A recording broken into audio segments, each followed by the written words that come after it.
Penjahat ini pun langsung mendobrak rumah pria itu, guys. Dia pun langsung memanggilnya. Pria ini pun langsung mandangi penjahat itu, guys, dengan santainya. Lalu penjahat ini pun langsung ambil pistol dan langsung menodongkannya ke arah pria itu, guys. Tapi pria ini pun hanya tersenyum saja. Dia pun tidak takut sama sekali. Penjahat ini pun akhirnya tahu, guys, bahwa di sampingnya sudah banyak tentara. Penjahat ini pun langsung kena mental, guys, karena pria itu telah merencanakan itu. Dia pun mengatakan bahwasanya jangan pernah main-main kepadaku. Dia pun teringat waktu penjahat itu dihajar oleh pria ini, guys, di depan seluruh masyarakat. Dan dia pun sangat ketakutan itu terulang lagi. Lalu dia pun langsung kena mental, guys. Pria ini pun mengatakan sama penjahat itu untuk berhenti saja pensiun jadi penjahat. Akhirnya dia pun kalah malu, guys, dan langsung mengambil handphonenya. Dia pun langsung banting handphonenya itu, guys.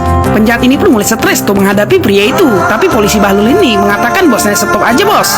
Kita biarkan saja pria itu menang. Sehingga penjahat ini pun emosi mendengar pernyataan dari polisi itu, guys. Dia pun langsung menarik kerahnya dan langsung melempar polisi itu ke bawah.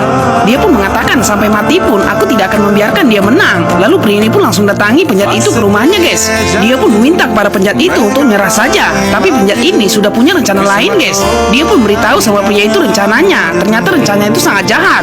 Dia pun telah memberikan 100.000 handphone kepada seluruh masyarakat secara gratis. Pria ini pun sangat emosi sama penjahat itu karena melibatkan masyarakat.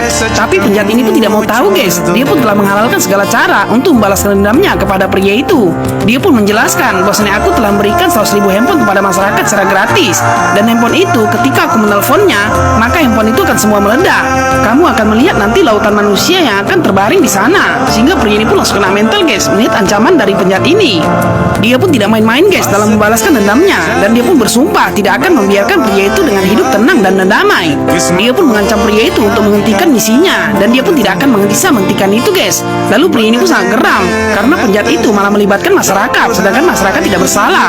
Dia pun bingung, guys, harus berbuat apa. Akhirnya dia pun langsung menyuruh kawannya yang bekerja di Telkomsel, guys, untuk mematikan seluruh jaringan agar dia tidak bisa menghubungi telepon mereka masing-masing. Tapi penjahat itu pun mengatakan percuma saja karena aku telah menanamkan jaringan di salah satu tower dan tower itu adalah milikku pribadi.